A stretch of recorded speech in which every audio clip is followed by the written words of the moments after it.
श्रीमान योगी आदित्यनाथ जी,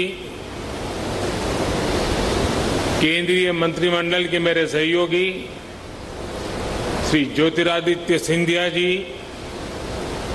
किरण रिजिजू जी, जी Kishan Reddy ji, general VK Singh ji, Shri Arjun Ram Meghwal जी, श्री श्रीपद नायक जी, श्रीमती मीनाक्षी लेखी जी, UP सरकार के मंत्री श्री नंद गोपाल नंदी जी, संसद में मेरे साथी श्री विजय कुमार दुबे जी, विधायक श्री रजनीकांत मणि त्रिपाठी जी, विभिन्न देशों के राजदूत, राजनयिक, अन्य जनप्रतिनिधिगण, भाई और बहनों, भारत विश्व भर के बौद्ध समाज की श्रद्धा का, आस्था का, प्रेरणा का केंद्र है। आज कुशीनगर इंटरनेशनल एयरपोर्ट की ये सुविधा एक प्रकार से उनकी श्रद्धा को अर्पित पुष्पांजलि है। भगवान बुद्ध के ज्ञान से लेकर महापरिनिर्वाण तक ये संपूर्ण यात्रा का साक्षी ये क्षेत्र आज सीधे दुनिया से जुड़ गया है।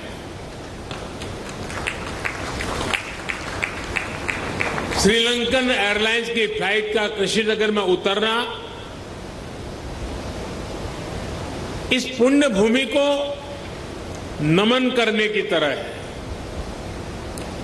इस फ्लाइट से श्रीलंका से आए अति पूजनीय महासंघ और अन्य महानुभाव आज कुशीनगर बड़े गर्व के साथ आपका स्वागत करता है। आज एक सुखद संयोग ये भी है कि आज महर्षि वाल्मीकि जी की जयंती है। भगवान महर्षि वाल्मीकि जी की प्रेरणा से आज देश सबका साथ लेकर, सबके प्रयास से सबका विकास कर रहा है। साथियों, कुशीनगर का ये इंटरनेशनल एयरपोर्ट दशकों की आशाओं और अपेक्षाओं का परिणाम है।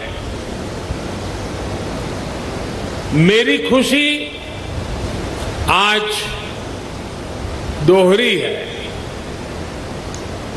आध्यात्मिक यात्रा के जिज्ञासु के रूप में मन में संतोष का भाव है और पूर्वांचल क्षेत्र के प्रतिनिधि के रूप में भी ये एक कमिटमेंट पूरा होने की घड़ी भी है। कुशीनगर के लोगों को, यूपी के लोगों को, पूर्वांचल पूर्वी भारत के लोगों को, दुनिया भर में भगवान बुद्ध के अनुयायियों को कुशीनगर इंटरनेशनल एयरपोर्ट के लिए बहुत बहुत बधाई। साथियों, भगवान बुद्ध से जुड़े स्थानों को विकसित करने के लिए, बेहतर कनेक्टिविटी के लिए, श्रद्धालुओं की सुविधा के निर्माण पर भारत द्वारा आज विशेष ध्यान दिया जा रहा है। कुशीनगर का विकास यूपी सरकार और केंद्र सरकार की प्राथमिकताओं में है। भगवान बुद्ध की जन्मस्थली लुम्बिनी यहां से बहुत दूर नहीं है। अभी ज्योतिरादित्य जी ने इसका काफी वर्णन किया है, लेकिन फिर भी मैं उसका पुनरावर्तन इसलिए करना चाहता हूं कि देश के हर कोने में एक क्षेत्र का ये सेंटर पॉइंट कैसे हैं, ये हम आसानी से समझ पाए। कपिलवस्तु भी बिल्कुल पास में ही है। भगवान बुद्ध ने जहां पहला उपदेश दिया, वो सारनाथ की भूमि भी 100-250 किलोमीटर के दायरे में ही आ जाती है। जहां बुद्ध को ज्ञान प्राप्त हुआ, वो बोध गया भी कुछ ही घंटों की दूरी पर है। ऐसे में ये क्षेत्र सिर्फ भारत के ही बौद्ध अनुयायियों के लिए ही नहीं, बल्कि Sri Lanka, Thailand, Singapore, Laos, Cambodia, Japan, Korea, ऐसे अनेकों देशों के नागरिकों के लिए भी एक बहुत बड़ा श्रद्धा का और आकर्षण का केंद्र बनने जा रहा है।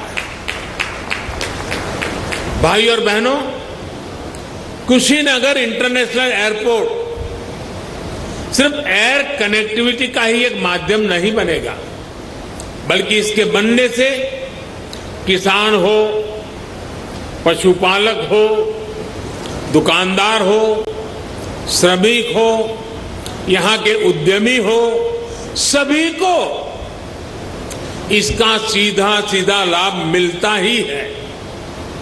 इससे व्यापार कारोबार का एक पूरा इकोसिस्टम यहां विकसित होगा। सबसे ज्यादा लाभ यहां के टूरिज्म को, ट्रैवल टैक्सी वालों को, होटल रेस्टोरेंट जैसे छोटे मोटे बिजनेस वालों को भी होने वाला है।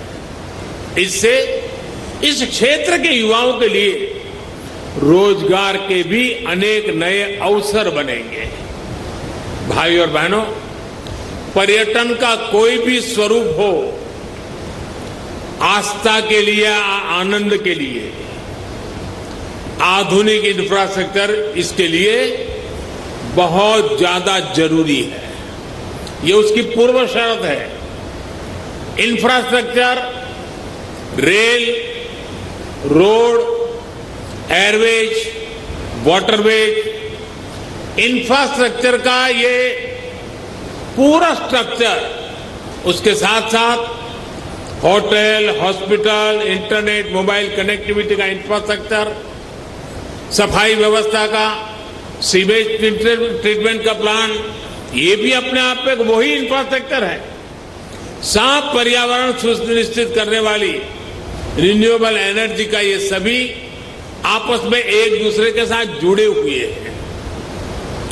कहीं भी टूरिज्म बढ़ाने के लिए इन सभी पर एक साथ काम करना जरूरी है और आज 21वीं सदी का भारत इसी अप्रोच के साथ आगे बढ़ रहा है।